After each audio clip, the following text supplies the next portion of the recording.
وبه نستعين على أمور الدنيا والدين. أشهد أن لا إله إلا الله وأشهد أن محمدا رسول الله. Amma ba'd. Bapak Dewan Juri yang saya hormati serta para hadirin yang berbahagia, tiada kata yang paling indah kita ucapkan untuk mengawali jumpa kita kali ini melainkan puji syukur kehadirat Allah Subhanahu wa Ta'ala yang telah memberikan nikmatnya kepada kita sehingga kita dapat berkumpul di tempat yang sederhana ini. Salam dan salawat semoga tetap tercurahkan kepada baginda Rasulullah Muhammad sallallahu alaihi wasallam. Pada pertemuan kali ini, izinkanlah saya membawa makalah dengan judul Peranan Penyuluh Agama Islam terhadap perkembangan kehidupan beragama bagi wanita di Desa Ujung Padi, Kecamatan Sandrobone, Kabupaten Takalar.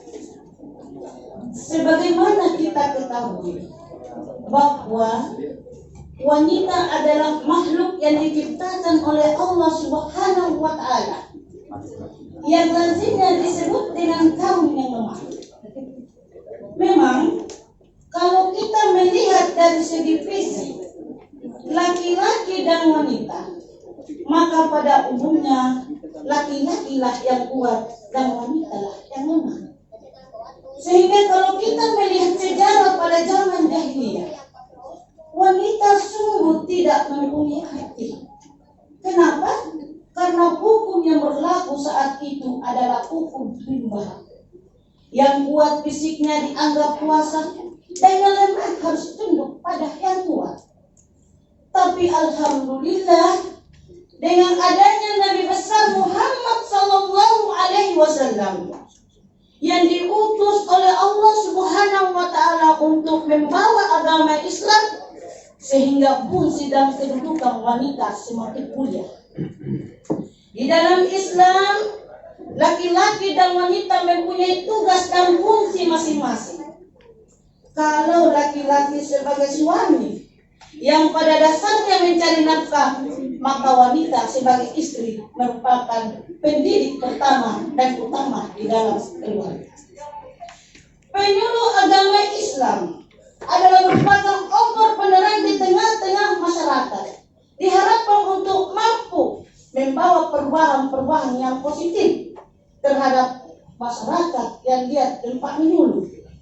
Contohnya yang ada di Desa Ujung Padi, Kecamatan Sandrobone, Kabupaten Takalar. Dalam hal ini, saya angkat permasalahan bagaimana pengaruh penyuluh agama Islam terhadap perkembangan kehidupan beragama bagi wanita yang ada di Ujung Padi, Kecamatan Sandrobone, Kabupaten Takalar. Para hadirin yang saya hormati, sebelum datangnya penyuluh agama Islam di Desa Ujung Padi, tentu tidak sama ketika penyuluh agama Islam sudah ada. Pasti mempunyai hal-hal yang negatif yang harus dijadikan positif. Perubahan apa yang dibawa oleh penyuluh agama Islam yang ditempatkan di Ujung Padi khususnya bagi kaum wanita? Pertama, menumbuhkan rasa kesadaran wanita sebagai pendidik pertama dan utama di dalam keluarga. Ini bisa kita lihat. Sebelum adanya penyuluh datang, jumlah santri yang ada di TKT PA Nurul Ibrahim sangat sedikit yang datang mengaji. Absen 50, tapi yang datang mengaji cuma 20.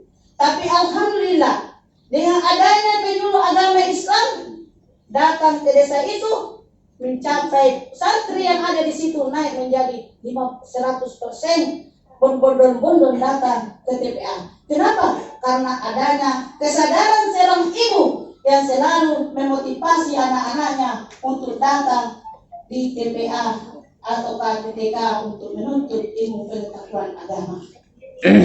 Yang kedua, pengaruh penyuluh agama Islam terhadap masyarakat di ujung baju, khususnya di kaum wanita, adalah meningkatkan motivasi kaum wanita untuk menuntut ilmu pengetahuan dan untuk mengembangkan wawasan keagamaannya.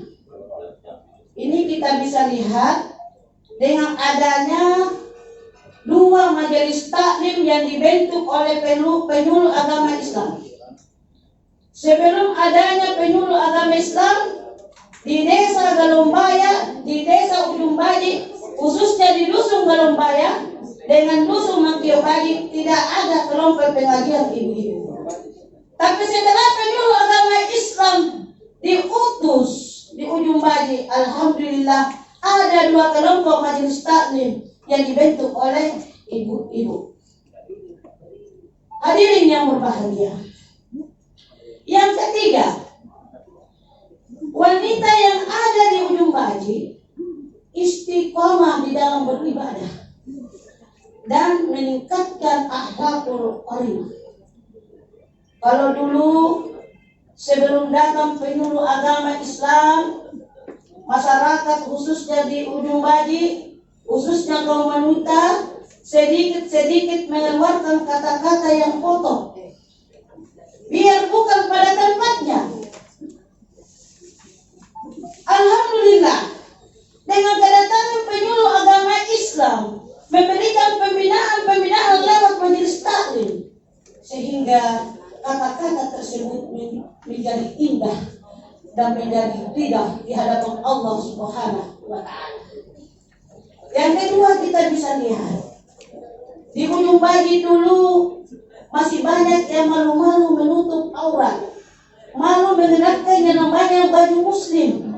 Tapi alhamdulillah, dengan kedatangan penyuluh agama Islam ke Ujung Baji, akhirnya wanita yang ada di Ujung Baji malu-malu keluar rumah, apalagi ke pasar ataupun di tempat-tempat umum kalau dia tidak memakai baju muslim. Yang ketiga, warga yang ada di Ujung Baji, khususnya kaum wanita, sangat-sangat istiqamah membantu suaminya mencari nafkah di laut. Pengajian di majelis taklim, ya. Bisa disela. Ya, terbiasa ya. Ya, hampir nih habis. Tema kita kan saya bertanya. Ya. Mbak. Ini kan normalnya tadi. Setelah Covid bagaimana kehidupannya sebagai wanita, olehnya itu perlu mendapat perhatian khusus karena kejayaan suatu bangsa itu ada di tangan wanita. Masyarakat Ujung Baji kalau wanitanya baik, maka insya Allah Ujung Baji juga baik.